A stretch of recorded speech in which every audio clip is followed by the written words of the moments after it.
গল্প তুমি আছো তাই। লেখক আরিয়ান আরমান। আজ আমার একটা খালাতো বোনের বিয়ে, সেই বিয়েতে আমার যাওয়ার কোনো ইচ্ছা নেই, কিন্তু মা বাবা থাকলে যা হয় আর কি। অবশেষে তাদের কথা কি আর ফেলতে পারি, বিশেষ করে খালামণি অনুরোধ করছে সেই জন্য। যাই হোক, আমি আরিয়ান আরমান। বাকিটা গল্প পড়ে বুঝতে পারবেন। আম্মু, আরিয়ান কই তুই? এখনো তৈরি হস নাই কেন? আমি তোমরা নিচে গিয়ে বসো, আমি আসতেছি। আম্মুকে এই কথা বলে ওয়াশরুমে ঢুকলাম। এরপর নিজের মতো সাজুগুজু করে নিলাম। আমি আবার বেশি সাজতে লাইক করি না, এসব আমার কাছে ভালো লাগে না। নিজেকে সব সময় সাধারণের মধ্যে রাখার চেষ্টা করি। নিচে এসে গেলাম। এরপর আম্মু আব্বুর সাথে গাড়িতে উঠলাম। আমাদের নিজেদের গাড়ি আছে, সেই জন্য আর অসুবিধা হয় নাই।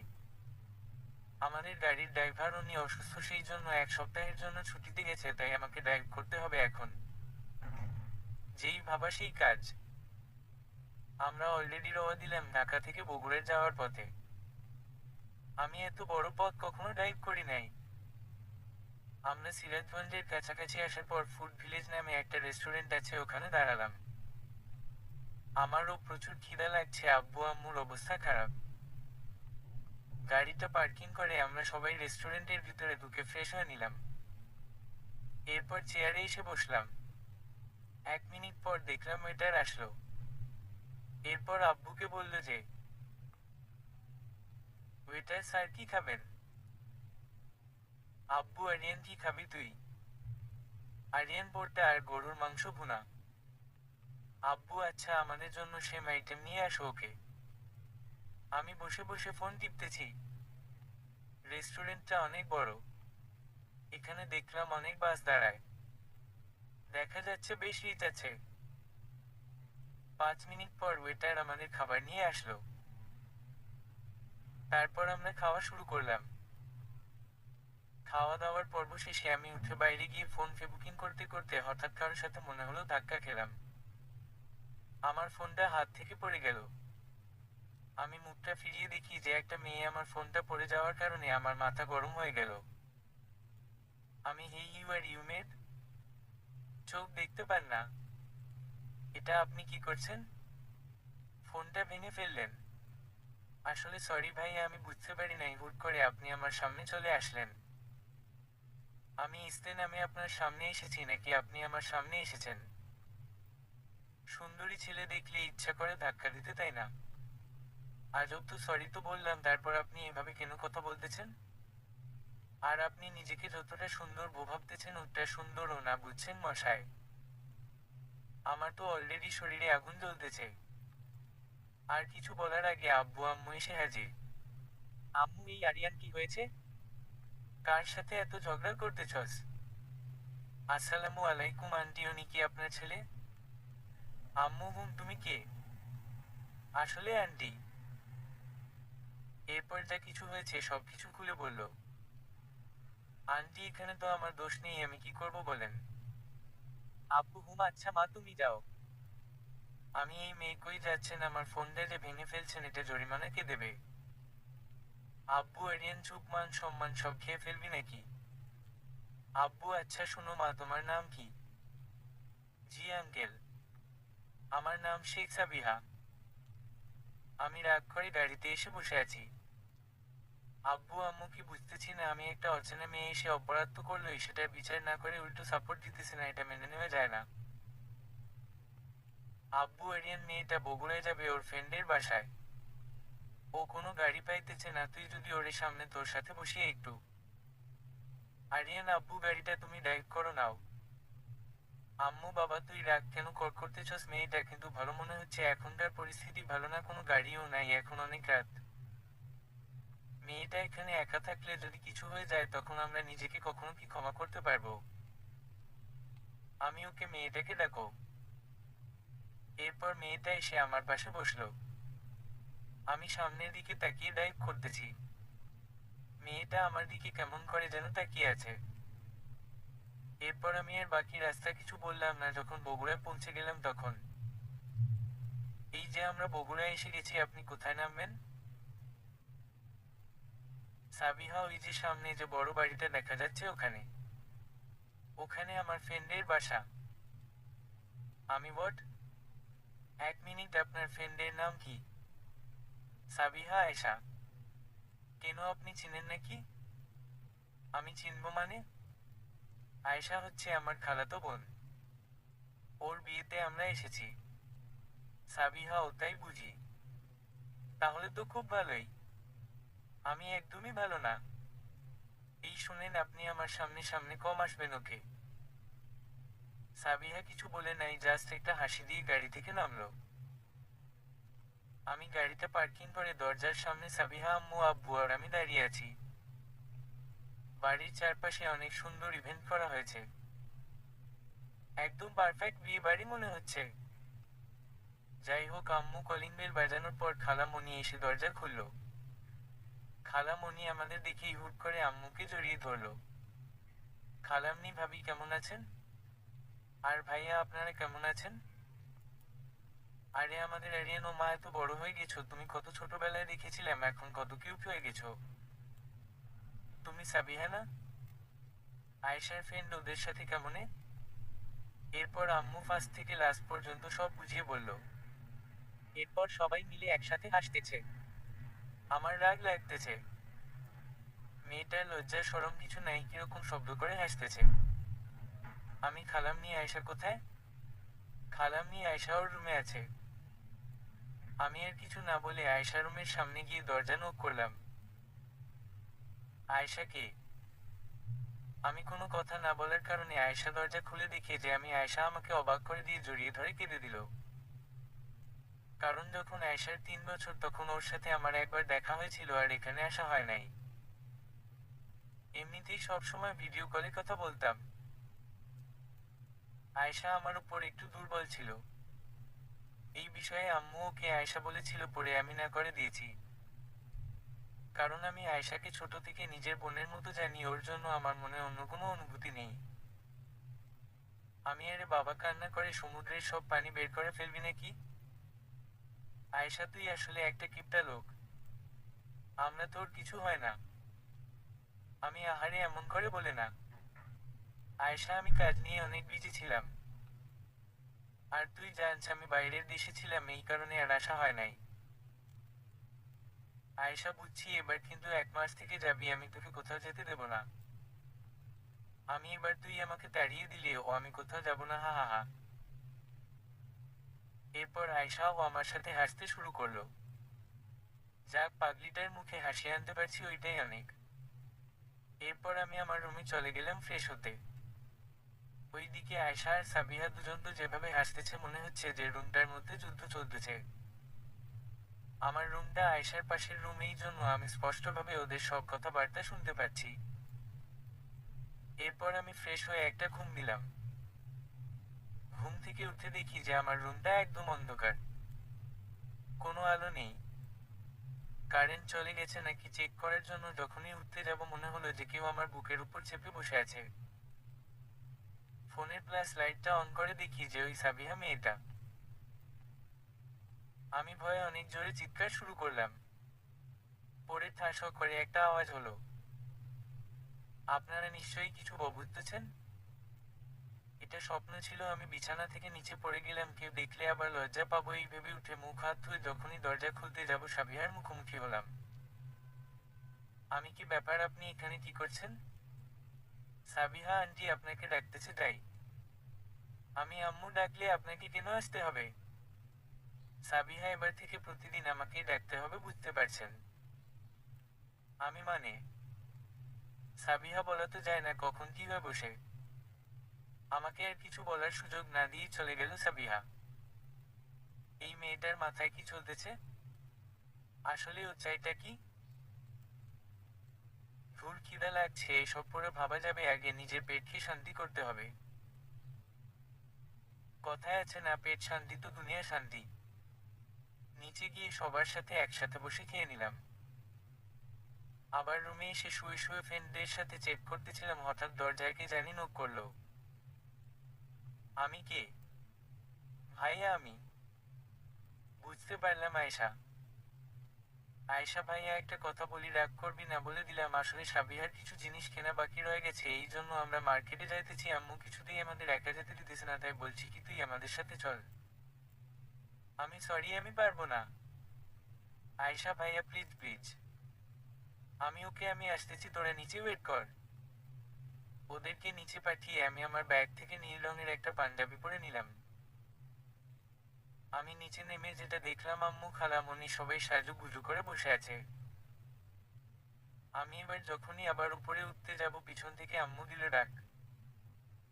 হায় আল্লাহ, আমি আর ফেঁসে গেলাম।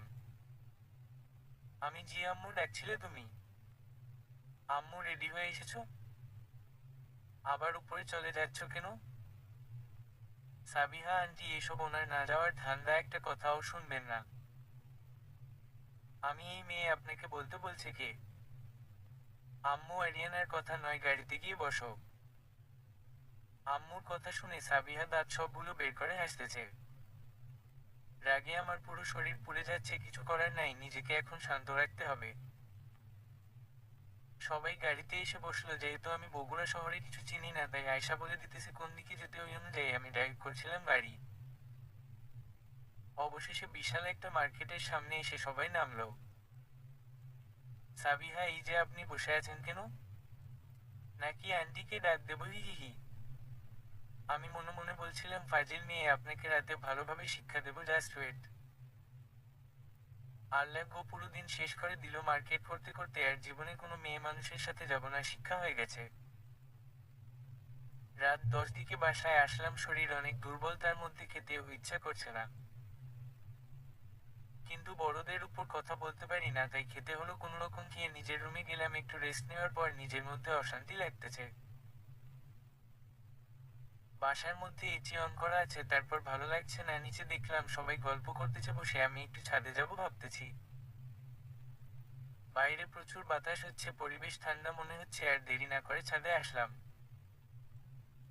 এসেই বাতাসের সাথে আমার চুলগুলো মনে হচ্ছে খেলতেছে, বুকের মধ্যে হাত গুজে দিয়ে দাঁড়িয়ে রইলাম সামনের দিকে ফিরে। আকাশের অবস্থা ভালো নয়, মনে হচ্ছে বৃষ্টি আসবে। আমার ডান পাশের ছাদের কোণায় তাকিয়ে দেখি ওখানে কি যেন দাঁড়িয়ে আছে। অন্ধকারে ভালোভাবে কিছু দেখা যাচ্ছে না। এগিয়ে গিয়ে, আমি, কে ওখানে? সাবিহা, আমি। সাবিহা, আমি, আপনি এখানে এত রাতে কি করতেছেন? সাবিহা, কেন এত রাতে? বলে কি আমি ছাদে আসতে পারবো না? আমি, আপনি তো বেশ ঝগড়া করেন দেখতেছি। ও আচ্ছা, সব জায়গায় আমাকে অপমান না করলে আপনার পেটের ভাত হজম হয় না, তাই না? আজকে আপনাকে পাইছি, ছাড়বো না। এই বলে আমি সাবিহার হাত ধরলাম শক্ত করে। সাবিহা আমার দিকে অবাক হয়ে তাকিয়ে আছে। সাবিহা, ও আমার হাতে ব্যথা করছে, ছেড়ে দেন আমাকে। কথাটা শেষ না হতেই অনেক জোরে একটা মেঘে ডাক দিল। সাবিহা ভয় আমাকে ঝাপড়ে ধরলো। আমি তো পুরোই বাকরুদ্ধ হয়ে গেলাম। কোনো মেয়ের স্পর্শ পেয়ে তো আমার পুরো শরীর আগুনের মতো গরম হয়ে গেল। এরপর শুরু হলো বৃষ্টি। বৃষ্টির মধ্যে সাবিহা আর আমার পুরো শরীর ভিজে একাকার হয়ে গেছে। সাবিহার ঠোঁট বেয়ে বৃষ্টির পানি পড়তেছে। আমরা এক মুহূর্তে ভুলে গেলাম যে আমরা বর্তমানে কোন জগতে আছি। সাবিহা আমার শরীরের সাথে একদম আটার মতো অ্যাডজাস্ট হয়ে আছে। আমি তখন পুরোপুরি কন্ট্রোলে হারিয়ে ফেলছিলাম। আমি এখন একটা হিংস্র পশুদের মতো হয়ে গেলাম। সাবিহার ঠোঁট চেপে ধরলাম। সাবিহাও যেন ও অন্য নেশায় চলে গেছে। ওর চুপচাপ থাকা দেখে আমার আরো সাহস বেড়ে গেল। আমি এক পর্যায়ে ওর ঘাড়ে একটা কিক দিলাম। সাবিহা পুরো শরীর কেটে উঠে আমাকে আরো শক্ত করে ধরলো। বৃষ্টির পরিমাণ আরো বেড়ে গেল। আমি তখন সুযোগ বুঝে সাবিহাকে কোলে তুলে রুমে নিয়ে গেলাম। রুমে নিয়ে যাওয়ার পর হুট করে কারেন্টও চলে গেল। পুরো রুম অন্ধকার, জানালার হালকা হালকা আলো রুমে এসেছে। আমি সাবিহাকে বিছানায় শুয়ে দিলাম। ও আমাকে ছাড়তেই চাইছে না। আমি ওর প্রতি নেশায় আসক্ত হয়ে গেলাম। এরপর ওর সাথে সারা রাত মিলনে আবদ্ধ হলাম। সকালে জানালা দিয়ে সূর্য আলো চোখে পড়ার পর ঘুম ভেঙে গেল। আমি বিছানা থেকে উঠতে পারছি না কেন। মনে হচ্ছে ভারী কিছু আমার বুকের উপর আছে। এরপর ভালোভাবে তাকিয়ে দেখি যে, ও মাই গড, হায় আল্লাহ, এটা কি করে হতে পারে? সাবিহা আমার বুকে শুয়ে আছে, ওর গায়ে কোনো কাপড়ের চিহ্ন মাত্রা নেই। এটা কি করে হতে পারে? আমার তো মাথা ঘুরতেছে। আমি এখন এই অবস্থায় কি করব? ভালোভাবে তাকাতেও পারছি না। শরীরটা ভার ভার মনে হচ্ছে। আমি কি সাবিহাকে ডাক দেব? কি করব এখন? সাবিহার চোখে সূর্যের আলো যাওয়ার সাথে সাথে ওর ঘুম ভেঙে গেল। ও এখনো টের পায়নি যে ও এই মুহূর্তে কোথায় আছে। ও চোখ ঢলতে ঢলতে ভালোভাবে তাকিয়ে দেখে যে আমি তার সামনে এবং আমার বুকে ও মাথা গুঁজে আছে। এরপর ও উঠার চেষ্টা করতেই কেঁদে দেয়। সাবিহা, এসব কি আল্লাহ? আপনি আমার সাথে কি করছেন? আল্লাহ গো, আমার সব শেষ হয়ে গেল গো। সাবিহা এইসব বলতে বলতে কান্না করছিল আর কাঁথা নিয়ে নিজেকে সম্পন্ন রাখার চেষ্টা করতেছে। আমি নিজে ইচ্ছা করে কিছু করি নাই। কাল রাতে কি থেকে কি হয়ে গেল আমি নিজেও বুঝতে পারছি না। সাবিহার কান্নার আওয়াজ এক পর্যায়ে বেড়ে গেল। এরপর ইতিমধ্যে সবাই দরজা ধাক্কা দিতে শুরু করছে। আমি মনে হয় আজকে শেষ হয়ে যাব। কোনো রকম জামা কাপড়গুলো পরে আসতে খুঁটি খুঁটি পায়ে দরজার কাছে গেলাম। খুব ভয় কাজ করছে। দরজা খোলার পর আয়শা দেখে যে সাবিহা কাঁথা জড়িয়ে ধরে কান্না করতেছে। আয়শা দূর দিয়ে সাবিহার কাছে গেল। এরপর একে একে সবাই রুমে ঢুকলো। আমি অপরাধীর মতো দাঁড়িয়ে আছি নিচের দিকে তাকিয়ে। আয়শা, কি হলো? সাবিহা, তুই ভাইয়ার রুমে এই অবস্থায় কেন? সাবিহা, বোন, আমার সব শেষ হয়ে গেল। উনি আমাকে সারা রাত কি করছে এই বলে শব্দ করে কান্না করতেছে। আম্মু, আরিয়ান, এসব কি? সাবিহার সাথে কি করছস তুই? আমি ঠিক বুঝতে পারি নাই কাল রাতে কি থেকে কি হয়ে গেল। আমি নিজে ইচ্ছা করে কিছু করি নাই। ঠাস করে এতদিনে এটা মানুষ করলাম আমি। আমি কখনো কল্পনাও করতে পারি নাই আমার ছেলে এমন হবে। আব্বু, তুমি আম্মুকে বলো কিছু। আব্বু চুপ, একদম চুপ। তুই আর এই মুখে আমাকে আব্বু বলে ডাকবি না। ছিল যায় আমার মরে যেতে ইচ্ছা করতেছে। সাবিহা, আয়শা, আমি আর বাঁচবো না। নিজেকে এখনই শেষ করে দেব। আম্মু, সাবিহা মা, এটা তুমি কি বলতেছ? ঘটনা যখন ঘটছে এর একটা সমাধান নিশ্চিত হবে। সাবিহা আন্টি, আমাকে আমার বাপিয়ের আম্মু হয়তো বাসা থেকে বের করে দেবে আর আমার আসলে বেঁচে থাকার কোনো অধিকার নেই। আম্মু, এই মেয়ে, চুপ করো। আয়শা, সাবিহার আম্মুর নাম্বারটা দে তো। সাবিহা, আমি জানি আম্মু এখন আমাকে বলবে মরে যেতে আন্টি। এসব বলে আরো জোরে কান্না শুরু করলো। এক পর্যায়ে ওর নিঃশ্বাস নিতে কষ্ট হচ্ছিল। এরপর সবাই মিলে সাবিহাকে বুঝাচ্ছে। আমি নিচের দিকে ফিরে কান্না করতেছি। আমার এখন নিজের প্রতি ঘৃণা আসতেছে।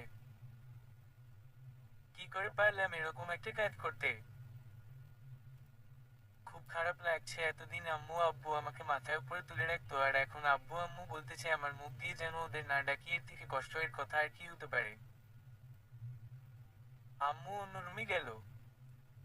হয়তো সাবিহার আম্মুর সাথে কথা বলতে, জানি না। সাবিহার আম্মু হয়তো আম্মুকে অপমান করবে। আন্টি, আরিয়ান, এইদিকে আসো। আমাকে আন্টি ডাক দিল। আন্টি, আমার সাথে তো তুমি আগে সবকিছু শেয়ার করতে। এখন বলো, ওর সাথে কি তোমার অন্য কোনো কিছু আছে? আন্টি, ওর সাথে আমার কোনো কিছু নাই। আন্টি, তাহলে এরকমটা কেমনে হয়েছে? আমি আন্টিকে সবকিছু খুলে বললাম। আন্টি এসব বলার পর কিছুক্ষণ চুপ করে থাকলো। এরপর আমার মাথায় হাত বুলিয়ে দিল। আম্মুকে দেখলাম আবার রুমে আসলো। আম্মুর পুরো মুখ লাগে লাল বর্ণ ধারণ করছে। মনে হচ্ছে যে রক্ত বের হবে। আন্টি আপা, ঘটনা তো অন্যদিকে ঘুরতেছে। আন্টি ফার্স্ট থেকে লাস্ট পর্যন্ত সবকিছু বলল। আম্মু, যেমনই ভাবে হোক, এখন যদি তোমার মেয়ের সাথে এটা হতো, তুমি কি মানতে পারতে? জানি পারতে না। মেয়েটার মুখের দিকে তাকানো যাচ্ছে না। অপরাধ যেহেতু আমার ছেলে করছে, শাস্তি ওকে ভোগ করতে হবে। আম্মু সাবিহার কাছে গিয়ে, মা, তোমার সাথে এরকম হয়েছে এখন, এটা একটা লজ্জাজনক কথা। এটার একটা সমাধান না করলে পাঠকান হবে। এরপর মানুষ জানাজানি হলে সম্মান তোমারও যাবে আমাদেরও যাবে। তাই এর একটা সমাধান আমি বের করছি, আর সেটা হলো আরিয়ানের সাথে তোমার বিয়ে। এখন বলো, তুমি কি ওরে বিয়ে করতে রাজি আছো? সাবিহা এই কথাটা শোনার পর কান্না ভেজা চোখ আমার দিকে এক নজর তাকালো। দেখলো যে আমিও চুপচাপ করে আছি। আন্টি আমি তো আর একা বললে কিছু হবে না, আমার মা বাবা আছে, জানি না কি হবে। আর সব থেকে বড় কথা হলো উনি রাজি আছেন কিনা। ওনার তো কোনো পছন্দের মানুষ বলে কিছু থাকতে পারে। আম্মু, তোমার আব্বু আম্মু রাজি, আর আরিয়ানের কোনো পছন্দের মানুষ নাই। থাকলেও আমার কিছু যায় আসে না। আয়েশার যেদিন বিয়ে ওই দিন আরিয়ান আর সাবিহার ও বিয়ের কথা বাড়াতে চাই না আমি। আয়েশা, 1 মিনিট, আরিয়ানের সাথে সাবিহার বিয়ে? না, এই বিয়ে হবে না। কিছুতেই এটা হতে পারে না। আয়েশার কথা শুনে তো সবাই অবাক দৃষ্টিতে আয়েশার দিকে তাকিয়ে আছে। আন্টি, আয়েশা পাগল হয়ে গেছাস, কি বলছাস এসব? বিয়ে হবে না মানে? আয়েশা, হুম আম্মু, আমি ঠিকই বলছি, এই বিয়ে হবে না, কারণ আমি আরিয়ানকে ভালোবাসি। ঠাসস করে একটা মারবো তোকে, আজ বাদে কাল তোর বিয়ে, আর তুই এসব বলতেছস? আয়েশা, মা সাবিহা তো আরিয়ান ভাইকে ভালোবাসে না। ওদের পরিস্থিতি উপর নির্ভর করে বিয়ে দিতেছ। যদি বিয়ের পর সাবিহা চলে যায় আরিয়ানকে ছেড়ে? সাবিহা, আয়েশা, তুই আমার বান্ধবী হয়ে এসব বলতে পারলি? আমি কেন ওনাকে ছেড়ে চলে যাব? আমি তো ওনাকে ভালোবাসি খুব। কথাটা বলেই সাবিহা মুখে হাত দিয়ে দিল। সাবিহা এর কথা শুনে সবাই একসাথে হাসা শুরু করলো। বিশেষ করে আয়েশাও হাসতে শুরু করলো। আমি চুপচাপ একপাশে দাঁড়িয়ে ওদের সব কাণ্ড দেখতেছিলাম। কি হচ্ছে এসব, মাথায় কিছু ঢুকতেছে না আমার। সাবিহা এভাবে হাসার কারণটা কি জানতে পারি? আয়েশা, এটা আমার প্ল্যান ছিল যে তোর মুখ থেকে ভাইকে ভালোবাসিস কিনা এটা বলানো। ফাইনালি তুই বললি। এক মুহূর্তের মধ্যে যেন সবকিছু আগের মতো স্বাভাবিক হয়ে গেল, মনে হচ্ছে কিছু হয় নাই। আয়েশা আম্মু আন্টি আঙ্কেল বাইরে চলেন। সাবিহার বরকে আর ওরে একলা ছেড়ে দেন। হি হি হি। আম্মু, আরিয়ান, সাবিহা, তোমরা কথা বলো না, আর বিয়ের জন্য প্রস্তুত থাকো। কথাটা বলেই আম্মু রুম থেকে বের হয়ে গেল। এ কদরমে সাবিহা আর আমি ছাড়া কে নাই, কি বলবো আমি বুঝতে পারছি না, কি দিয়ে শুরু করব। সাবিহা, সরি। আমি সরি তো আমার বলা উচিত, আমার কারণে আপনাকে এত অপমান সহ্য করতে হলো। সাবিহা, চুপ থাকেন, যা হয়েছে একদম ভালো হয়েছে। এই যে চোখ বন্ধ করে থাকেন, আমি ওয়াশরুমে গিয়ে জামা কাপড় ঠিক করে আসি। আমি অন্যদিকে ফিরে চোখ বন্ধ করে আছি। সাবিহা ওয়াশরুমে গেল, এর কিছুক্ষণ পর আবার ফিরে আসলো। আমি, আচ্ছা আপনি আমাকে ভালোবাসেন? এই অল্প সময়ের মধ্যে কিভাবে ভালোবাসেন? সাবিহা, জানি না আমি। আমাকে তো একটু বার বলতে পারতেন যে আমাকে ভালোবাসেন। সাবিহা, আমার কখনো বলার সাহস হয় নাই। আমার খুব ভয় করে। আমি তাই বুঝি। যদি ধরেন আপনাকে আমি এখন বিয়ে করব না, তাহলে কি করবেন? কথাটা বলতে দেরি সাবিহার চোখ থেকে পানি ঝরতে শুরু করছে। আমি হলে বাবা পিচ্ছি মেয়ের মতো শুরু করলেন, আবার আমি তো মজা করতেছিলাম। সাবিহা শুধু চুপ করে আছে। সাবিহা কি বুঝে উঠে আমার মুখে হাত দিল। সাবিহা, ঈশ্বর আন্টি, আপনাকে কত মারছে, দাগ বসে গেছে। আমি, আরে ওটা তেমন কিছু না, মাঝে মধ্যে মাইর খেতে হয়। আমি পিছন থেকে গিয়ে সাবিহাকে জড়িয়ে ধরলাম। সাবিহা, এই কি করছেন? কেউ এসে যাবে তো? আমি, কেউ আসবে না, সবাই তো আমাদের একলা ছেড়ে দিল, বুঝেন নাই? সাবিহা, ঈশ্বর আমার খুব লজ্জা করছে। আমি একটু আগে তো মরে যেতে চাইছিলেন, যান মরে যান। সাবিহা, কেন মরবো? আমার বেঁচে থাকার একটা খুঁটি পাইছি, মরার কোনো প্রশ্নই আসে না। আমি, তাই নাকি? সাবিহা জি। সাবিহা ও আমাকে শক্ত করে জড়িয়ে ধরল। সাবিহা, কখনো ছেড়ে যাবেন না তো আমাকে? মারেন, বকা দেন, যা ইচ্ছা করেন, কিন্তু ছেড়ে যাওয়ার কথা বলবেন না, সহ্য করতে পারবো না। আমি, আরে পাগলি মেয়ে, আমি ও তো এই অল্প সময়ের মধ্যে আপনার মায়া পড়ে গেলাম। সাবিহা, খুব ভালোবাসি আপনাকে। আমিও খুব ভালোবাসি। এমা কথাটাকে বললো, আমি তো বলি নাই। আমি সামনের দিকে তাকিয়ে দেখি আয়েশা ও সাবিহাকে জড়িয়ে ধরে এই কথা বলতেছে। সাবিহা লজ্জায় আমাকে ছেড়ে দিল, ওর মুখ একদম লাল হয়ে গেছে লজ্জায়। আয়েশা, তাই তো বলি, তলে তলে এত কিছু। সাবিহা, হি হি হি। আমি কি বলবো? আমি আচ্ছা তোরা থাক, আমি আসতেছি। কথাটা বলেই রুম থেকে বের হয়ে গেলাম। এর পরের দিন। আজকে আমাদের বিয়ে, আমাদের বললে ভুল হবে, আমার সাথে সাবিহার বিয়ে। আর আয়েশার হাজবেন্ডের নাম রাকিব। সো টাইমটা অতি গতিতে ছুটতে লাগলো। আয়েশা আর সাবিহা দুই বান্ধবী একসাথে বধূ সেজে বসে আছে। সাবিহার আম্মু আব্বু আসলো, কিন্তু ওরে জানানো হয় নাই। এটা ওর জন্য স্পেশাল একটা পাওনা ওর। আমি ওদের সাথে পরিচিত হয়ে নিলাম।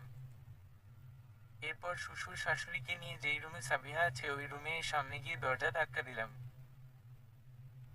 এর আগে আয়েশাকে শিখিয়ে দিলাম যে সাবিহার চোখ বন্ধ করে রাখতে, ওরে বলতে যে ওর জন্য একটা বড় সারপ্রাইজ আছে। দরজা খোলার পর সাবিহার মুখ হাত দিয়ে ডেকে রাখছে আয়েশা। সাবিহাকে এত সুন্দর লাগতেছিল যে বলে বুঝাতে পারবো না। আমি সাবিহার সামনে গিয়ে আয়েশাকে হাত ছেড়ে দিতে বললাম, এরপর সারপ্রাইজ। সাবিহা চোখ খোলার পর তো পুরোই অবাক, কারণ তার সামনে তার আব্বু আম্মু দাঁড়িয়ে আছে। এর থেকে ওর কাছে দামি গিফট আর কি হতে পারে? সাবিহা দূর দিয়ে ওর আব্বু আম্মুকে জড়িয়ে ধরে কেঁদে দিল।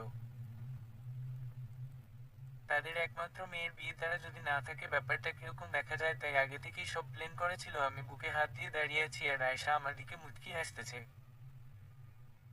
আর মিন মিন করে বলতেছে, আয়েশা এই ভাইয়া তুই এখনো রেডি হস নাই? তোর বউ তো একদম রেডি হয়ে বসে আছে তোর জন্য। আমি আপনিও বেশি করবেন না, রাকিবকে দেখলাম বাড়িতে বসে আছে। আয়েশা ঈশ্বর এসে গেছে বুঝি? আয়েশা লজ্জা পেয়ে আরেকদিকে মুখ ফিরিয়ে নিল, হা হা হা। এরপর সাবিহা ওর আব্বু আম্মুর সাথে দেখা সাক্ষাৎ করে নিল। এবার আমার এখানে আর থাকা যাবে না, আমার এখানে আর কাজ নেই। ওইদিকে আমাকে ডাকতেছে রেডি হওয়ার জন্য। আমি আমার রুমে চলে গেলাম। নির্দিষ্ট সময় অনুযায়ী সবকিছু দ্রুত এগিয়ে আসতেছে। নিজের কাছে নার্ভাস লাগছে, এতদিন মানুষের বিয়ে খেয়েছি, ফাইনালি আজ নিজে বিয়ে করছি, বিষয়টি একটু অবাক করা। আনন্দও লাগতেছে, আবার আমার পুরো শরীর ঘামাই লাগতেছে। এরপর আমাকে নিয়ে যাওয়া হলো নিচে। নিচে দুই জামাইয়ের জন্য ভালো ইভেন্ট করছে। আমরা দুজন দুই সোফায় বসে আছি, আর বেশি মানুষ নেই এর অবশ্যই কারণ ও আছে। ফার্স্ট হলো করুণা আর লাস্ট হলো সাবিহা আর আমার ব্যাপারটা নিয়ে। তো রাকিব আমাকে ভালো মন্দ জিজ্ঞেস করতেছে। আমিও হেসে হেসে ওর সাথে কথা বলতেছি। সময় চলে আসলো ওদের নিয়ে আসার। এর 5 মিনিট পর সাবিহা আর আয়েশাকে নিয়ে আসলো। আয়েশাকে রাকিবের পাশে বসানো হলো আর আমার পাশে সাবিহাকে। বাহ বাহ, দুই বান্ধবী কেমনে নিচের দিকে তাকিয়ে আছে। ওদের দেখে আমার খুব হাসি পাচ্ছে। বিয়ে বলে কথা, আবার শব্দ করে হাসলে খারাপ দেখা যাবে। তো সবাই উপস্থিত আছে আমাদের সামনেই। আমার কাজিনরা চারপাশ থেকে আমাদেরকে ফুল ছিঁড়ে মারতেছে। আহা, ছোটবেলায় ভাবতাম একদিন আমারও এরকম বিয়ে হবে। হা হা হা, অবশেষে হইতেছে, শুধু সময়টা পরিবর্তন হয়েছে এটাই। ইতিমধ্যে দেখলাম কাজী সাহেব চলে আসলো। বিয়ে পড়ানো শুরু হলো। আমি সাবিহার দিকে তাকিয়ে আছি। ম্যাডাম তো এমনিতেই অনেক সুন্দর, আর আটা ময়দা দিয়ে আরো অনেক সুন্দর হয়ে গেছে। এক কথায় ওরে দেখতে ঝাঁকানাকা লাগতেছে। হঠাৎ লাইট অফ হয়ে গেছে। সবাই তো অবাক, বাসায় কারেন্ট আছে, লাইট কেন অফ হয়ে গেছে? আয়েশার চাচাতো ভাই একটা গেছে ম্যান চুইজির কাছে। কেউ ম্যান চুইজ ইচ্ছা করে অফ করে দিচ্ছে। যখনই আবার সব লাইট একসাথে জ্বলে উঠল, সবাই সামনের দিকে তাকিয়ে দেখে যে আরিয়ান নেই। সাবিহা এখনো বুঝতে পারে নাই যে আরিয়ান তার পাশে নেই। আম্মু, কি আমার ছেলে কোথায়? আরিয়ান, আরিয়ান কোথায়? এই কথা শোনার পর সাবিহা ঘোমটা ফেলে দেখে যে আরিয়ান নেই। পুরো বিয়ে বাড়ি তন্ন তন্ন করে খুঁজেছে সবাই, কিন্তু আরিয়ানকে পেল না। মুহূর্তের মধ্যে পুরো বিয়ে বাড়ি কান্নার রোল পড়ে গেছে। আরিয়ানের আম্মু তো কান্না করতে করতে সেই দিকে সাবিহা সেন্স হারিয়ে নিচে পড়ে গেছে। ডাক্তার এসেছে, সাবিহাকে দেখতেছে। পুলিশকে ইনফর্ম জানানো হয়েছে, পুলিশ বাড়িতে এসেছে, দেখতেছে, পুরো বাসা চেক করতেছে। আব্বু সাহায্য করেই হোক আমার ছেলেকে খুঁজে দেন, একটা মায়ের ছেলে আমার। পুলিশ, আরে স্যার এভাবে কেন বলতেছেন? আমি আপনাকে চিনি, আপনি খুব ভালো মানুষ। আর আপনার ছেলেকেও চিনি না। আমরা বগুড়া শহরে চেকপোস্ট বসায় দিচ্ছি অলরেডি। যদি কেউ আরিয়ানকে কিডন্যাপ করে তাহলে ইনশাআল্লাহ তাড়াতাড়ি একটা রেজাল্ট পাবো। আরিয়ানের আব্বু আরিয়ানের আম্মুকে সান্ত্বনা দিতেছে। এইদিকে তার আন্টি কান্না করতেছে। আয়েশা তো ভাইয়া ভাইয়া বলে নিচে বসে পড়ল। সাবিহার সেন্স ফিরল। সাবিহা, আব্বু আম্মু আরিয়ান কোথায়? আমার আরিয়ান কোথায় গেছে? মা, আরিয়ান আছে, চলে আসবে। সাবিহা, না, আমি আরিয়ানের কাছে যাব। আরিয়ান। সাবিহা আবারও শুরু করলো কান্নাকে কাকে বুঝাবে। আরিয়ানকে সবাই এত ভালোবাসে যে কেউ মরলেও এত কান্না করে না যত কান্না করতেছে আরিয়ানকে পাওয়া যাচ্ছে না এই ঘটনা ঘটার পর। দুপুর গড়িয়ে বিকাল হলো, তাও আরিয়ানের কোনো সন্ধান পায় নাই। সাবিহা কান্না করতে করতে ঘুমিয়ে গেছে। আরিয়ানের আম্মু অসুস্থ হয়ে পড়ছে। ছেলের জন্য ডাক্তার ইঞ্জেকশন দিয়ে ঘুম পাড়ায় রাখছে। বাড়ির সবাই খাওয়া দাওয়া সব ভুলে গেছে। এখন তাদের একটাই চিন্তা যে আরিয়ান হুট করে হাওয়া কেমনে হয়ে গেল। বিষয়টা সবার কাছে রহস্যময় লাগতেছে। এইদিকে আরিয়ানের যখন সেন্স ফিরল তখন দেখলো যে একটা অন্ধকার রুমের মধ্যে একটা চেয়ারে বসে আছে আরিয়ান, ওর হাত পা বাঁধা। রুমের মাঝখানে ওর মাথার উপরে ছোট একটা লাইট দেওয়া। আরিয়ান গিয়ে আমাকে এখানে নিয়ে আসছে। কেউ কি আছেন? আরিয়ান ভালোভাবে কথা বলতে পারতেছে না, তার গলা একদম শুকিয়ে গেছে। হঠাৎ মুখে মুখোশ পরা একটা মেয়ে তার সামনে তালি তালি দিতে দিতে আসলো। আরিয়ান, কে আপনি? আমাকে কেন এখানে নিয়ে আসলেন? কি ক্ষতি করছি আমি আপনার? বাবু, তুমি এত রেগে যাচ্ছ কেন? এত রাগ হলে হবে? সবে তো শুরু, আমরা বিয়ে করব, তারপর সংসার হবে, তারপর আমাদের বেবি হবে। তুমি নিজে তো আমাকে বলেছিলে সবকিছু ভুলে গেছো বাবু। না, এভাবে ভুললে তো হবে না, তোমাকে সবকিছু পূরণ করতে হবে। আরিয়ান, কি বলতেছেন এসব? কে আপনি? মুখোশ পরে আছেন কেন? আপনার সাহস থাকলে মুখোশ খুলে কথা বলেন। আরে বাবুটা, এত গরম কেন হচ্ছ? তুমি তো আমাকে আর নতুন দেখবে না, আগে তো দেখছো। আচ্ছা, তুমি যখন বলছো তাহলে মুখোশ খুলিয়ে আমার বাবু বলছে কথাটা, তাই? এরপর মেয়েটা মুখোশ খোলার পর আমি তুমি। কেন বাবু, অবাক হচ্ছ বুঝি? আমি তোমার ভালোবাসা নিলাম। মনে আছে আমাকে একা রেখে তুমি চলে এসেছিলে? পুরো একটা বছর আমি কিভাবে থাকছি? আমি কমায় ছিলাম 1 বছর, আর 1 বছরের মধ্যে তুই অন্য কাউকে বিয়ে নিতে চাস? সাহস তো তোর কম না। তোর বিয়ে করার খুব শখ, তাই না? ওকে দাঁড়া, তোর বিয়ে আমার সাথে হবে, আমি কাজে ডাকতেছি। আমি নীলা, দেখো, আমি তোমাকে বন্ধু হিসেবে জানতাম, এর বেশি কিছু না। তুমি প্লিজ পাগলামি করো না। নীলা চুপ, একদম চুপ। কিসের বন্ধু? পুরো রাত দিন আমরা আটার মতো লেগে থাকতাম, তুমি কি সব ভুলে গেছো আরিয়ান? তুমি ভুলে গেলেও আমি ভুলি নাই। আর তুমি আমাকে ভুল বুঝে এত দূরে ঠেলে দিলে। আমি তোমার সাথে কোনো প্রকার কথা বলে পারবো না, তুমি আমাকে ছেড়ে দাও। ভালো ভালো বলছি, ছেড়ে দাও, না হলে কিন্তু অবস্থা খারাপ হবে তোমার। নীলা, হা হা হা, অবস্থা খারাপ? তাও আবার আমার? আচ্ছা, অবস্থা খারাপ করিও, তার আগে আমরা বিয়েটা সেরে নিই। এই কামরুল কাজী কই? ম্যাডাম, কাজী নিয়ে এসেছি। নীলা, কাজী সাহেব আমাদের বিয়ে পড়ানো শুরু করেন। কাজী, কিন্তু এভাবে কেমনে? নীলা, বেশি কথা বললে তোর মাথা উঠিয়ে দেব। যেটা বলছি সেটা কর, যত টাকা লাগে আমি দেব। আমি মনে মনে ভাবতেছি আমার আম্মু, আমার সাবিহা, ওরা কেমন আছে? আল্লাহ, আমার যা হবার হয়ে যাক, কিন্তু তুমি ওদের দেখে রাখিও। আল্লাহ, তুমি ওদের দেখে রাখিও। কথাগুলো ভাবতেছি আর চোখ বেয়ে পানি ঝরতেছে। কাজী, কবুল বলো তুমি। নীলা কবুল বলে দিল। নীলা, বাবু কবুল বলে ফেলো, তারপর তোমাকে আর কষ্ট দেব না, আমার সাথে নিয়ে যাব যেখানে শুধু তুমি আর আমি। আমি জীবনেও আমি কবুল বলবো না, মরে গেলে না, তুই কিছু করতে পারলে কর। নীলা, হা হা হা, খামাকা মাথা গরম করতেছ। কবুল যদি না বলো তাহলে এই দেখো সাবিহা, আর তোমার আম্মুকে আটকিয়ে রাখছি, আমার লোক লাগানো আছে, আমি বলার সাথে সাথে উপরে চলে যাবে ওরা। এখন তুমি চিন্তা করো, ওদের বাঁচবে নাকি কবুল বলবে না। প্লিজ নীলা, আমি হাত জোড় করছি, তুমি ওদের কোনো ক্ষতি করো না। ওদের গায়ে যেন একটা টোকাও না লাগে। নীলা, ওকে বাবু, ওদের শরীরে একটা টোকাও লাগবে না, তুমি শুধু কবুলটা বলে দাও আর এখানে একটা সাইন করে দাও। তাহলে আমি ওদের সুস্থভাবে ছেড়ে দেব। আর লাগবো? তুমি আমার সাথে কি খেলা খেলছো আমি জানি না। সাবিহা, আমি তোমাকে খুব ভালোবাসি পাগলি। তুমি আমাকে মাফ করে দিও। মনে মনে কথাগুলো বলতে বলতে কবুল বলে দিলাম আর সাইন করে দিলাম।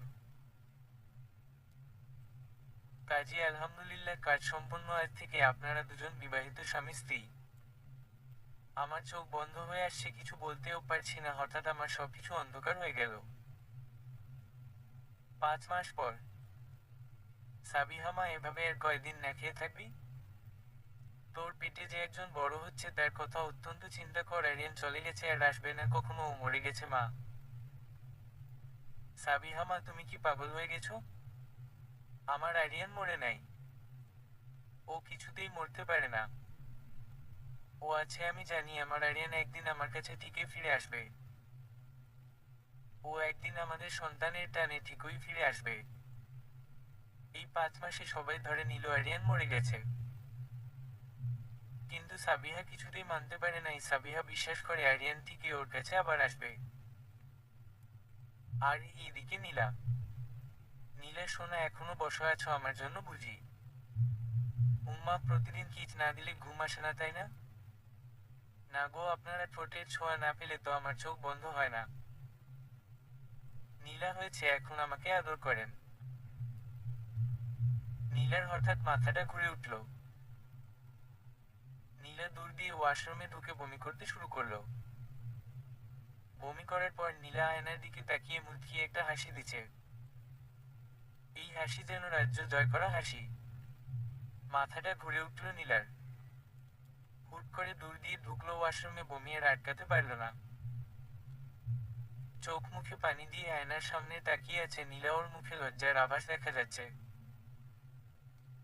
ওয়াশরুম থেকে বের হওয়ার পর, আমার জামাইটা কি করে? নীলা, কই চলে গিয়েছিলে তুমি? জানো না তোমাকে ছাড়া আমার খুব ভয় করে। বলে বাবা, তাই মিস্টার, আপনার জন্য একটা গুড নিউজ আছে। গুড নিউজি? কি গুড নিউজ? আপনি বাবা হতে চলেছেন। আর আমি মা। ও রিয়েলি? হুম মিস্টার, এখন আমাকে একটু আদর করে দাও। হুম করছি, চোখ বন্ধ করে আমার কাছে এসে শুয়ে থাকো। রাত পেরিয়ে সকাল হলো। এইদিকে সাবিহার অবস্থা খারাপ, দিন যত যাচ্ছে তার পেটে একজন যে আছে সে আস্তে আস্তে বেড়ে উঠতেছে। সারাদিন কান্না করে দিন পার করে দেয় সাবিহা। তার মনে এখনো একটাই আশা যে আরিয়ান ঠিক তার কাছে ফিরে আসবে। আজ সাবিহাকে নিয়ে ডাক্তার কাছে যাবে তার আম্মু। অলরেডি তারা হাসপাতালে চলে আসলো। ডাক্তার দেখানোর এক পর্যায়ে যখন গাড়িতে উঠতে যাবে, সাবিহার চোখ গেল একটা বাইকের দিকে। বাইকে একটা মেয়ে, তার সাথে আরিয়ান বসে আছে। এটা দেখার পর সাবিহা নিজেকে ঠিক রাখতে কষ্ট হচ্ছিল। কি করে এটা হতে পারে? যানজটের মধ্যে সাবিহা অনেক ডাকলো, কিন্তু আরিয়ান শুনতে পেল না সাবিহার ডাক। সাবিহা, কান্না কেন করছস, কি হয়েছে? আম্মু, আমি এই মায়ে আরিয়ানকে দেখলাম। কি? আরিয়ানকে কোথায় দেখছো? আরিয়ান তো মারা গেছে। চুপ করো আম্মু, তোমরা কি আরিয়ানের লাশ দেখছো? না। তবে ও মারা গেছে সবাই বলছে। আম্মু, অত্যন্ত আমার এই কথাটা বিশ্বাস করো, আরিয়ান মরে নাই। ও বেঁচে আছে আর ও এই শহরে আছে। আমি ঠিক করে খুঁজে বের করব। কিন্তু সেটা কি করে? আচ্ছা, তোর শ্বশুর শাশুড়িকে ফোন দে। সাবিহার আরিয়ানের আম্মুকে ফোন দেওয়ার পর সব বিস্তারিত খুলে বলল। এরপর আরিয়ানের আম্মু আর ওর আব্বু, ওর বন্ধু বান্ধব সবাই চলে আসলো হাসপাতালের সামনে। মা, তুমি আমার ছেলেকে কই দেখছো?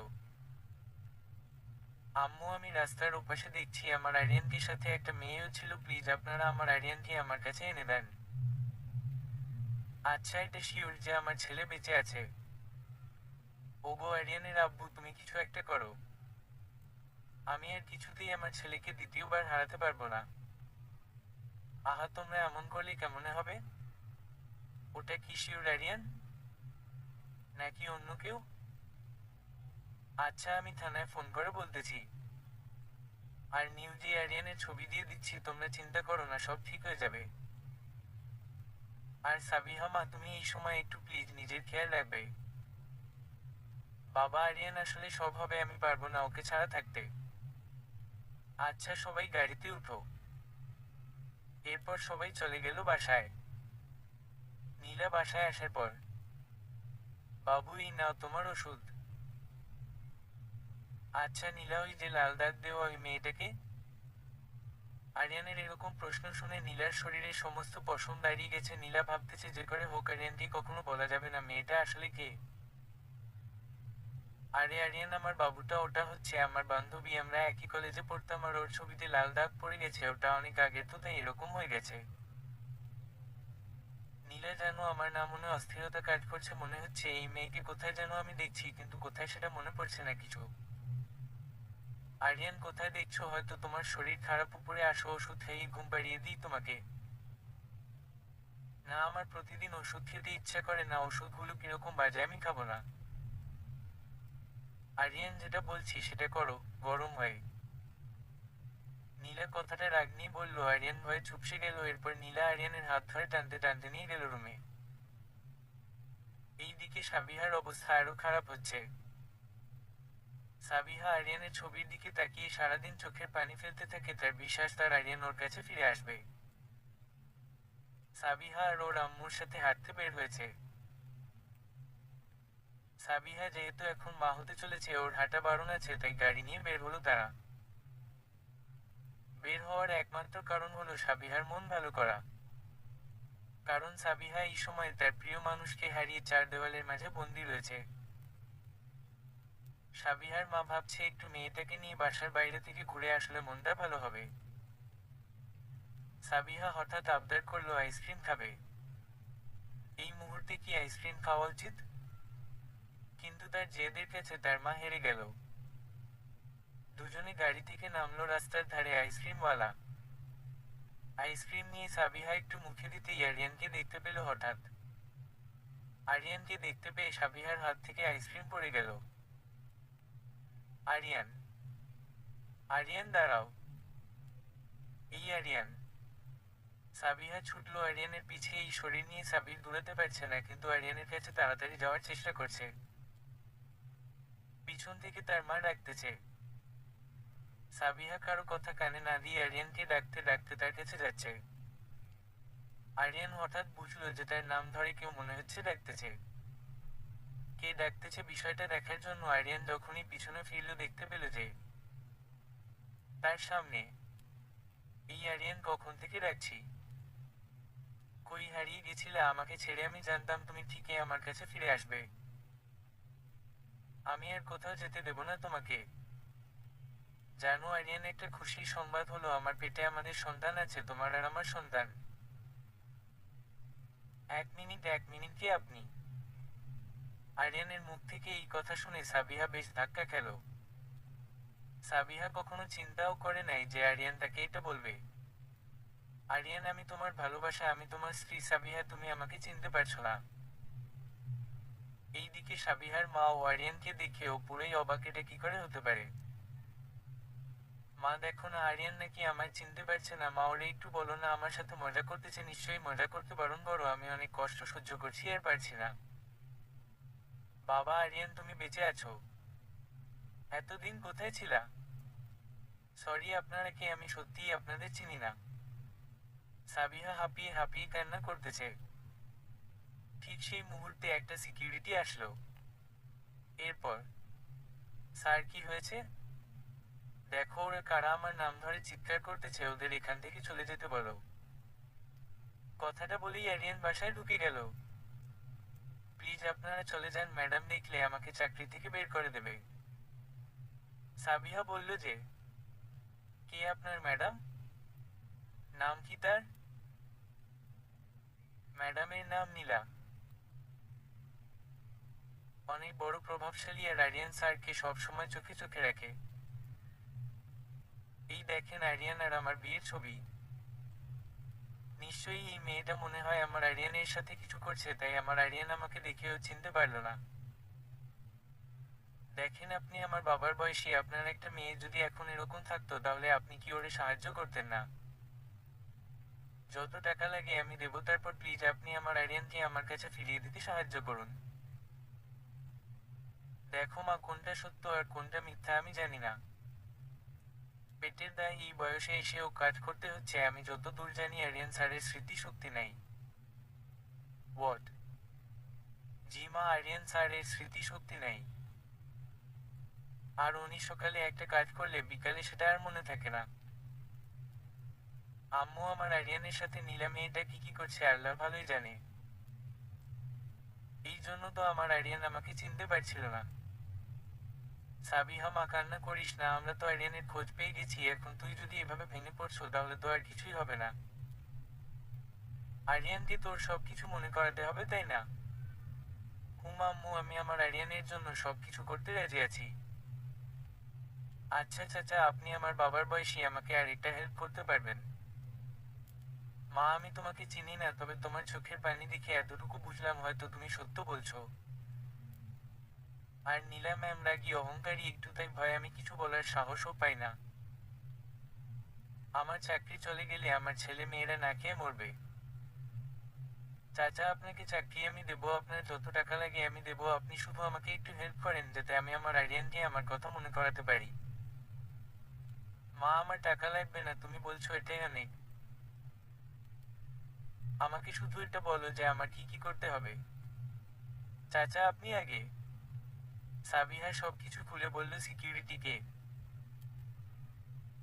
আচ্ছা চাচা, এই নাম্বারে ফোন দিবেন, এখন আমি আসি। আর যেই মেডিসিনগুলো দিলাম ওগুলো নীলার দেওয়া মেডিসিন, এর সাথে বদলায় নিন। এই বলে চলে গেল সাবিহা। কিছুক্ষণ পর নীলা গাড়ি নিয়ে বাসায় আসলো। বাসায় আসার পর আরিয়ানকে খুঁজতেছে। আরিয়ানকে পুরো বাসায় না পেয়ে ছাদে গিয়ে দেখলো যে আরিয়ান বুকে হাত গুজে দাঁড়িয়ে আছে। আনমনে কি যেন ভাবছে। পিছন থেকে নীলা গিয়ে আরিয়ানকে জড়িয়ে ধরলো। আরিয়ান একটু চমকে উঠল। আরিয়ান কিছু বলার আগেই আমার বাবুটা এভাবে কি দেখে হুম। আরে নীলা, তুমি কখন আসলে? এই তো মায়ে আসলাম, আজ খুব তাড়াতাড়ি চলে আসলাম, আপনাকে খুব মিস করছিলাম স্যার, এই জন্য। আরিয়ান চুপ করে আছে। এবার নীলা আরিয়ানকে ছেড়ে দিয়ে আরিয়ানের সামনে এসে, আরিয়ান কি হয়েছে তোমার? শরীর ঠিক আছে তো তোমার? না মানে আজ আমি একটু বাড়িয়ে গিয়েছিলাম, তখন হঠাৎ একটা মেয়ে আর একটা মহিলা আমার নাম ধরে ডাকা শুরু করলো। ওরা বলছিল আমাকে আগেই থেকে চিনে, মেয়েটা তো প্রচুর কান্না করছিল, জানি না কারা ছিল। বাট আমার মাথাটা কেমন যেন ব্যথা করছে। আরিয়ানের কথা শুনে নীলার গলা শুকিয়ে গেছে। নীলা মনে মনে ভাবছিল, সে আবার ফিরে আসেনি তো? না আরিয়ান শুধু আমার, আমি ওরে কোথায় যেতে দেব না, শুধু আমার ও। এই নীলা কি ভাবছো তুমি? না মানে কিছু না আরিয়ান, আমি তোমাকে খুব ভালোবাসি, কখনো আমাকে ছেড়ে যেও না। এটা বলেই জড়িয়ে ধরলো আরিয়ানকে নীলা। আরিয়ান মনে মনে ভাবছে আর নীলার কি হয়েছে, এরকম আচরণ কেন করছে? কই আগে তো এরকম কখনো হয় নাই। ইত্যাদি কথা আরিয়ানের মনে ঘুরপাক খাচ্ছিল। দিন শেষে রাত হলো। এইদিকে সাবিহা ও আয়নার সামনে দাঁড়িয়ে বহুদিন পরে ওর মুখে আনন্দচাপ দেখা যাচ্ছে। অবশেষে তার আরিয়ান তার কাছে আসবে। মা, তোর আব্বুকে পেয়ে গেছি, এখন তুই দুনিয়াতে আসলে তোর আব্বুর মুখ দেখতে পাবি, এসব চিন্তা করছিল আর আয়নার সামনে বসে লজ্জা মুখখানা নিয়ে মিটিমিটি হাসছিল। ওর হাসির ব্যাঘাত গড়িয়ে ওর ফোনের রিংটন বেজে উঠল। হ্যালো চাচা, কাজটা কি হয়েছে? জি মা, কাজ হয়ে গেছে, চিন্তা করো না, আমার যতটুকু সম্ভব আমি চেষ্টা করবো আরিয়ান স্যারকে তোমার কাছে ফিরিয়ে দেওয়ার। চাচা, আমি আপনাকে কি বলে ধন্যবাদ জানানি, আপনি আমার অনেক বড় উপকার করলেন, আমি আপনাকে অবশ্যই এর মূল্য দেব। এরপর রাত যখন গভীর হলো, ঘুমের রাজ্যে চলে গেল সবাই। সকালে যখন আরিয়ানের ঘুম ভাঙল পাশে ফিরে দেখে যে নীলা তাকে জড়িয়ে ধরে শুয়ে আছে। আরিয়ান নীলার থেকে ছাড়িয়ে নিয়ে ব্রাশ করতে করতে ছাদে চলে গেলে ছাদে গিয়ে দেখলো আকাশে এখনো ভালোভাবে সূর্য উঠে নাই। সকাল সকাল ঠান্ডা বাতাস সব মিলিয়ে মনোরম পরিবেশে আরিয়ান চারপাশে ঘুরে ঘুরে দেখছিল। হঠাৎ চোখ পড়লো একটা মেয়ে আস্তে আস্তে হাঁটতেছে পিছন থেকে। আরিয়ান দেখে মনে হচ্ছে কত চেনা এই মেয়েটা কে হতে পারে, তার মাথায় এটা আসতেছে না। আরিয়ান যখনই ওই মেয়ের কথা ভাবছে হালকা হালকা কারো মুখ ওর চোখের সামনে ভেসে উঠছে। ওর চারপাশ থেকে ককান্নার শব্দ আসতেছে, মনে হচ্ছে তার নাম ধরে কেউ বলতেছে আরিয়ান আমাকে ছেড়ে যেও না। তার কানে একটাই কথা বাজতেছিল, আরিয়ান কানে হাত দিয়ে অনেক জোরে না শব্দ বলে একটা চিৎকার দিল। এই চিৎকারের আওয়াজ শুনে নীলার ঘুম ভেঙে গেল। আরিয়ানের চিৎকার শুনে নীলা বিছানা ছেড়ে ছাদে গিয়ে দেখলো যে আরিয়ান মাথায় হাত দিয়ে বসে আছে। আরিয়ান বাবু, কি হয়েছে তোমার? তুমি ঠিক আছো তো?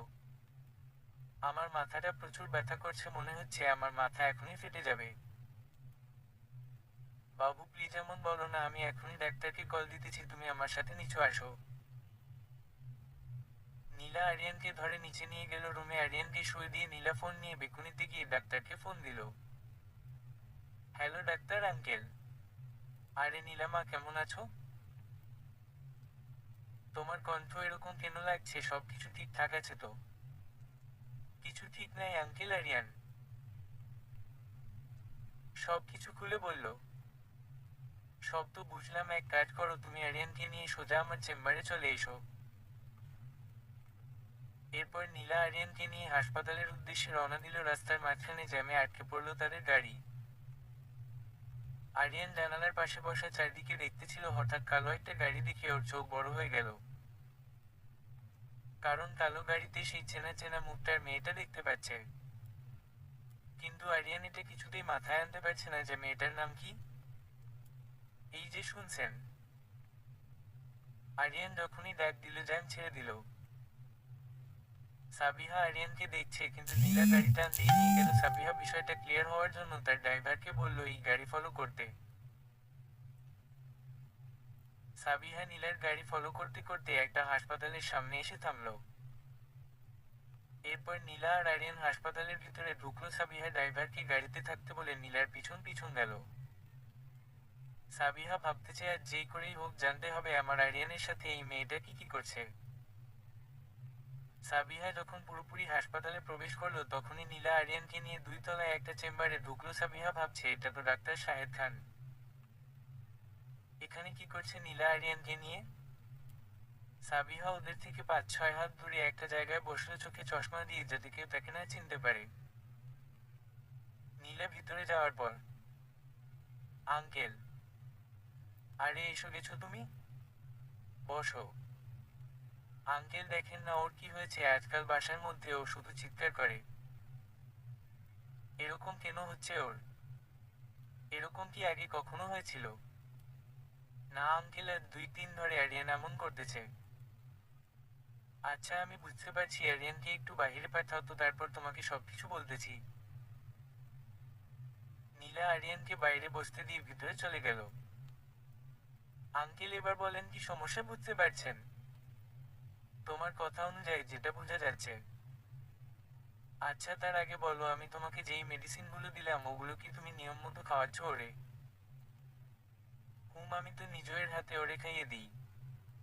শোনো নীলা, ওরে নিয়ে যত তাড়াতাড়ি পারো এই দেশ থেকে চলে যাও, কারণ আরিয়ানের আস্তে আস্তে সব অতীত মনে পড়তেছে। আঙ্কেল সেটা কিভাবে সম্ভব? আমি তো ওরে নিয়মিত ওষুধ খাইয়ে দিই, তাহলে তো ওর এসব কিছু তো মনে পড়ার কথা না। তুমি একদম ঠিক বলছো, কিন্তু হয়তো তোমার ওষুধগুলো কেউ বদলায় ফেলছে, এই কারণে আরিয়ানের মাথায় উল্টো রিওয়াক্ট পড়ছে। ওর যা কন্ডিশন দেখতে পাচ্ছি, যেই কেন সময় ওর অতীত সব মনে পড়ে যাবে। কিন্তু আঙ্কেল আমি আরিয়ানকে হারাতে পারবো না। তোমার অবস্থা আমি বুঝতে পারছি, সেই জন্য বলছি তুমি ওরে নিয়ে ইউরোপ কোনো দেশে চলে যাও ইমার্জেন্সি ভাবে। আর হ্যাঁ, ওরে এখন তুমি বাসায় নিয়ে গিয়ে ঘুমের ওষুধ দিবে যাতে করে ও ঘুমায়। ও যতক্ষণ জেগে থাকবে সেটা তোমার জন্য বিপদ হতে পারে। Uncle thank you so much. আরে তুমি তো আমার মেয়ের মতো, আর হাতে টাইম নাই তোমার, যেটা করবে তাড়াতাড়ি করো। নীলার মাথায় এবার চাপ পড়লো। নীলা নীলা ডাক্তারের চেম্বার থেকে বের হয়ে দেখলো যে আরিয়ান নেই। এটা দেখার পর নীলা অস্থির হয়ে আরিয়ানকে খুঁজতে শুরু করলো। আরিয়ানের নাম ধরে ডাকছিল, যখনই সামনে পা বাড়াবে দেখলো যে আরিয়ানকে একটা মেয়ে জড়িয়ে ধরে রাখছে। পিছন থেকে মেয়েটার মুখ দেখা যাচ্ছে না। নীলা এটা দেখার পরও নিজেকে কন্ট্রোল করতে কষ্ট হচ্ছিল। এই মেয়েকে তুমি? তোমার সাহস তো কম না আমার হাজবেন্ডকে জড়িয়ে ধরে রাখছো। নীলা কথাটা বলার পর মেয়েটা যখনই আরিয়ানকে ছেড়ে দিয়ে সামনের দিকে তাকালো দেখলো যে এটা আর কেউ নয়, সাবিহা। সাবিহাকে এখানে দেখে নীলা প্রচুর পরিমাণে ভয় পেয়ে গেল। ওর গলা শুকিয়ে কাঠ হয়ে গেছে, এখন কি বলবে ভেবে পাচ্ছে না। আরিয়ান, এখান থেকে চলো তাড়াতাড়ি। নীলা আরিয়ানের হাত ধরে এই কথা বলছিল। এক মিনিট, আরিয়ান কি আপনার হাজবেন্ড? আরিয়ান, আমাকে সেটা আপনাকে কেন বলতে হবে? কে আপনি? আমি যেই হয় না কেন, আপনি আগে আমার প্রশ্নের উত্তর দেন। হুম, আরিয়ান অবশ্যই আমার হাজবেন্ড। আর আমার পেটে ওর বেবি বড় হচ্ছে। এসেন। আমি আপনার থেকে এত কথা শুনতে চাই না আরিয়ান, আপনার হাজবেন্ড, রাইট? সো আপনি আমাকে প্রুফ দেখাতে হবে যে আরিয়ান আপনার হাজবেন্ড, ওকে? আর যদি না দেখাতে পারেন তাহলে হিসাবটা একটু আলাদা হবে। বিকজ আমি ওর ওয়াইফ, আপনি ওরে আমার থেকে চিনিয়ে নিয়েছেন আর আপনার নামে সব রেকর্ড আমার কাছে আছে। এই মেয়ে, চিনো আমাকে? তুমি কার সামনে দাঁড়িয়ে এত বড় বড় কথা বলছো? জানো আমি এখন কি করতে পারি? নীলা, জাস্ট শাট আপ, বেয়াদব একটা মেয়ে। অন্য কারো হাজবেন্ডকে চিনিয়ে নেওয়া এটা তোমার কাজ, আর তুমি ও আমাকে ভালোভাবে চিনো না। আমি কত দূর যেতে পারি দেখতে চাও তুমি?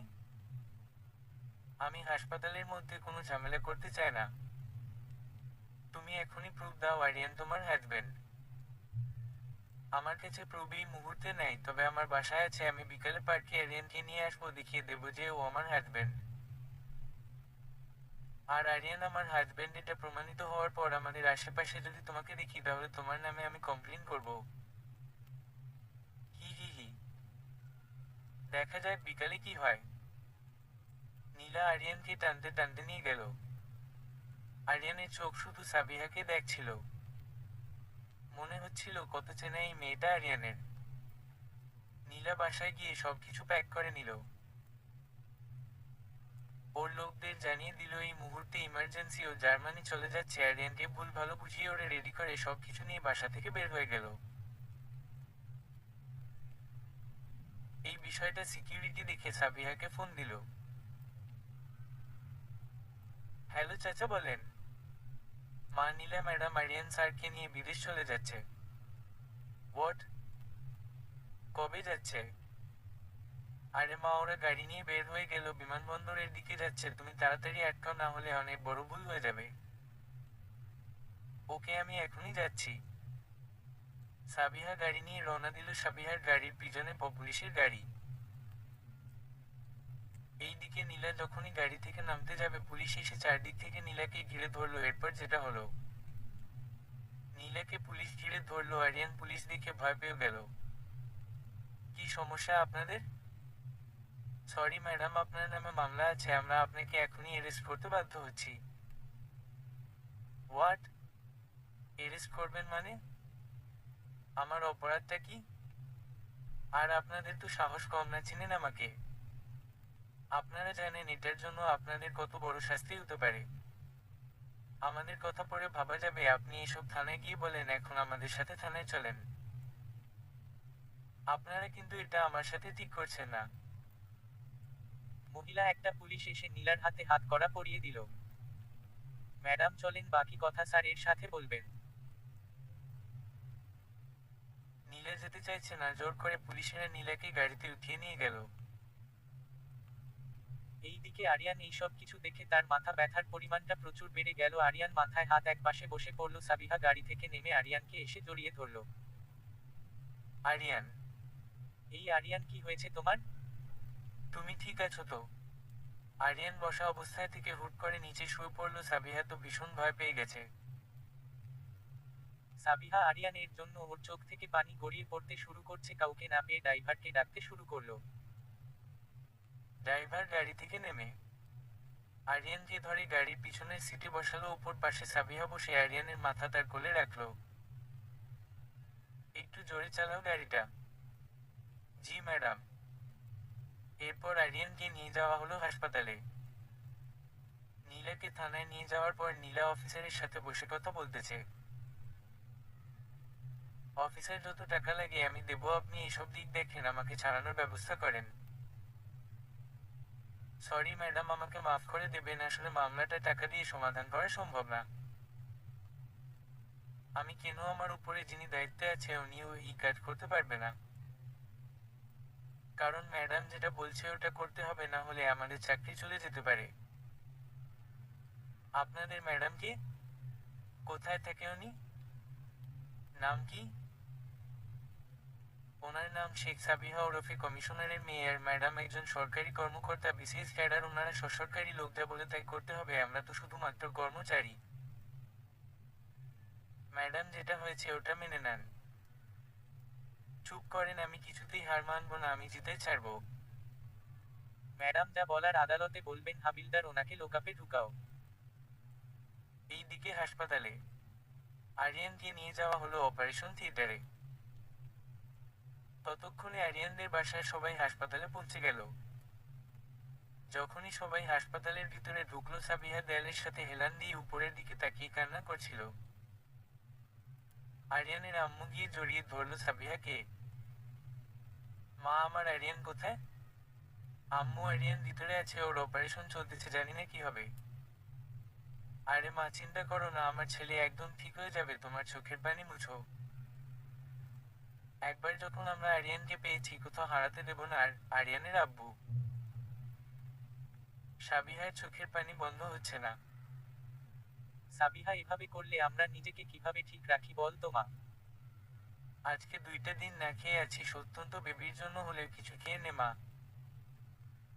আম্মু, যতক্ষণ আরিয়ান আমাকে জড়িয়ে না ধরবে ততক্ষণ আমি এক ফোঁটা পানিও মুখে নেব না। সাবিহা কারো কথা শুনতে রাজি নয়। অবশেষে অপেক্ষার প্রহর ঘটিয়ে অপারেশন শেষ হলো। সাবিহা অনেক আগ্রহ নিয়ে দরজার দিকে তাকিয়ে আছে, কখন ডাক্তার সাহেব বের হবে। প্রায় 2 মিনিট পর ডাক্তার বের হলো। ডাক্তার সাহেব, আরিয়ান কেমন আছে? আরিয়ান ঠিক আছে তো? আপনি কে হন ওনার? আমি ওর ওয়াইফ। আরিয়ান ঠিক আছে তো? চোখে মুখে ভয় কাজ করছে সাবিহার। ডাক্তার কিছুক্ষণ চুপ থাকার পর একটা মুচকি হাসি দিয়ে বলল যে, দেখুন, ভয়ের কোনো কারণ নেই, আপনার হাজবেন্ড একদম ঠিক আছে। আর হ্যাঁ, ওনার যে স্মৃতিশক্তি আউট হয়ে গিয়েছিল ওইটা সলভ হয়ে গেছে। কি? সাবিহা খুশিতে কি বলবে, ভাষা হারিয়ে ফেলছো। পাশে থেকে সবাই একসাথে বলে উঠল, আলহামদুলিল্লাহ। ডাক্তার সাহেব, আপনাকে অনেক অনেক ধন্যবাদ। ধন্যবাদ দেওয়ার কিছু নাই, আমরা আমাদের ডিউটি করি আর বাকিটা আল্লাহর হাতে থাকে। কথাটা বলেই ডাক্তার চলে গেল। 2 ঘন্টা পর আরিয়ানের সেন্স ফিরছে।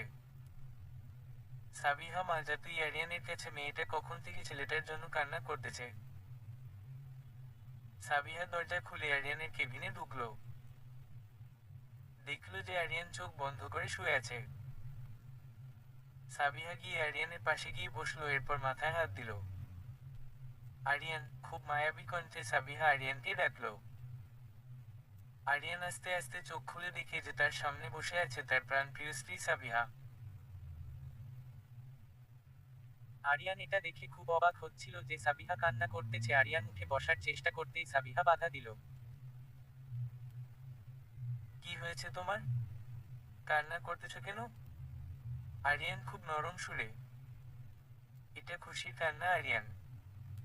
সাবিহা, আমার কি হয়েছিল, আমি হাসপাতালে কি করে আসলাম? আরিয়ান, তোমার কিছু কি মনে নেই?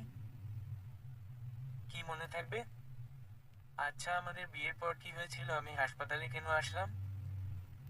সাবিহা মনে মনে ভীষণ রাগ ঝাড়তেছে নীলার উপর, কারণ ওই মেয়েটা আরিয়ানকে কত কষ্ট দিল। সাবিহা আরিয়ানের দিকে ঝুঁকে গিয়ে আরিয়ানের কপালে একটা চুমু দিল।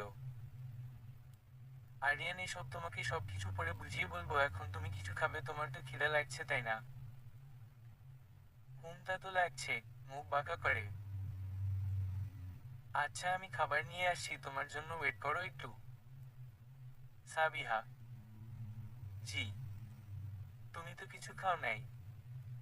আরে আরিয়ান, আমি খাইছি তো, অনেক কিছু। সেটা আমার থেকে ভালো তোমাকে কেউ চিনে না, বুঝলেন ম্যাডাম? না মানে? না মানে আমি জানি সব ফেলে দুজনে একসাথে খাবো। আরিয়ান, আসল কথাটা তো এখনো বলা হয় নাই। আসল কথা? আবার কি আসল কথা আছে, বলো শুনি। আসলে তুমি বাবা হতে চলেছো। হোয়াট? সত্যি বলছো সাবিহা? সত্যি বলছি স্যার। আচ্ছা, একটু এইদিকে আসো তো, আমার একটা কথা শোনো। সাবিহা ঝুঁকে গিয়ে আরিয়ান কথা শুনতে গেছে, অমনি আরিয়ান সাবিহাকে জড়িয়ে ধরল বুকের সাথে।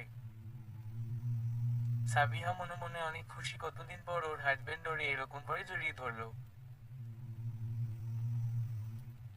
কিন্তু লজ্জার কারণে আরিয়ানের থেকে ছুটার চেষ্টা করতেছে সাবিহা। আরিয়ান হাত দিয়ে সাবিহার মুখ থেকে চুলগুলো সরিয়ে সাবিহাকে দেখতেছিল। সাবিহা এই মুহূর্তে ভীষণ লজ্জা পাচ্ছে। আরিয়ান সাবিহাকে কিস দেওয়ার জন্য ঠোঁট এগিয়ে আনতেই বাইরে থেকে কে যেন বলে উঠল, এসে গেছি খাবার নিয়ে। দুজনে লজ্জায় পড়ে সোজা হয়ে বসল।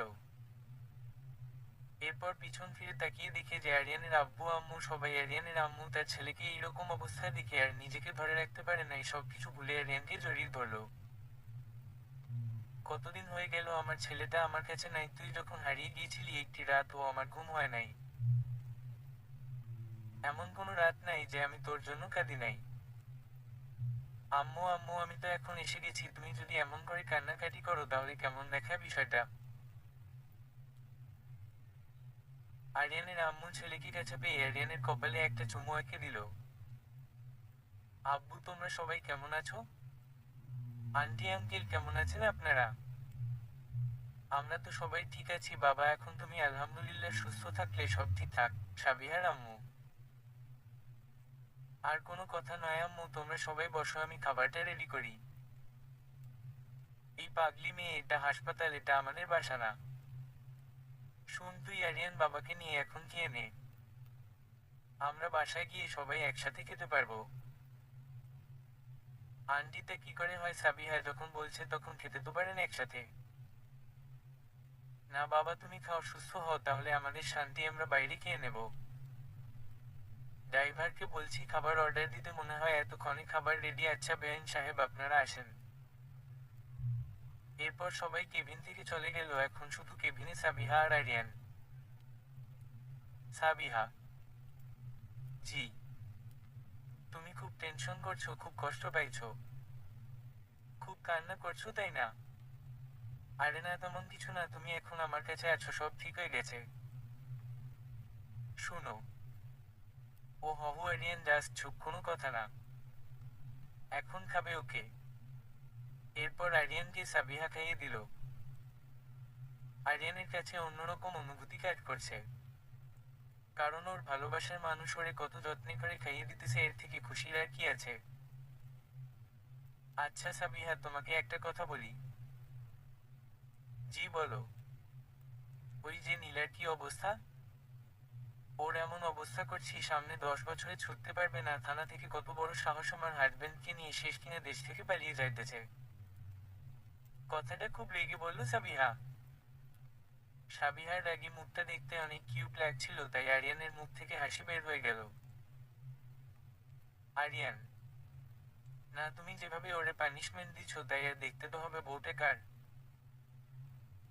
দেখতে হবে আমি কার বউ? মিস্টার আরিয়ানের। তো আমাকে খাইয়ে দিতেছেন ম্যাডাম, আপনি খাবেন না কিছু? আমি পরে খাবো।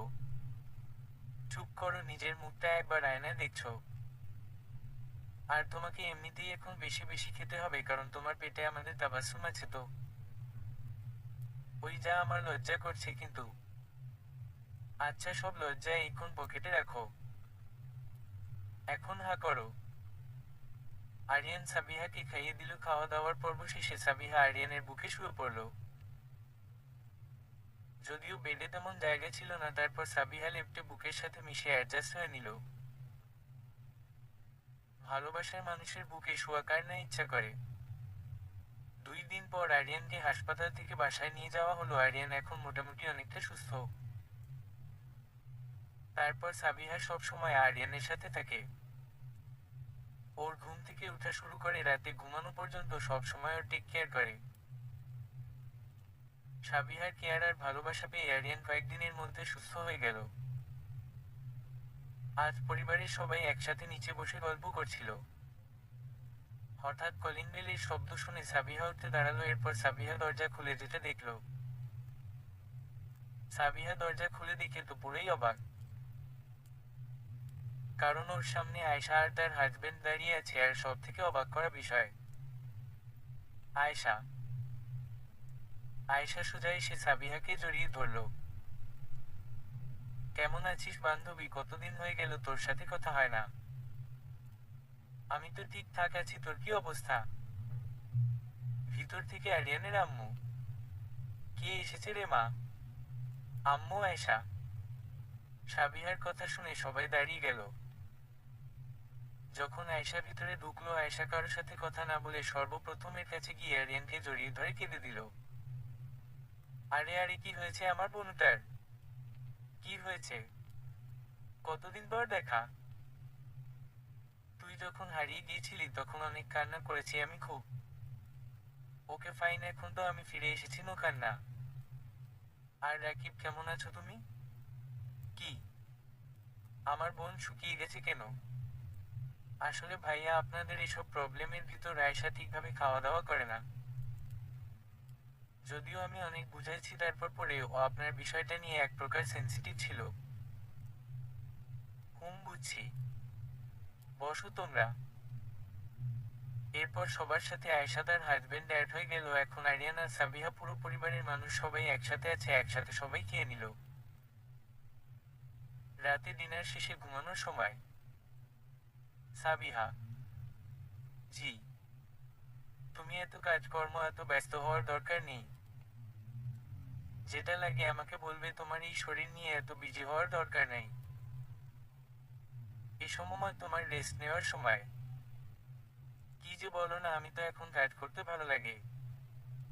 সাবিহা চুপ। যেটা বলছি ওইটা আর কোনো কথা নয়। কাজ করতে গেলে কিছু যদি হয়ে যায়, তুমি যদি পড়ে যাও, তখন কি হবে?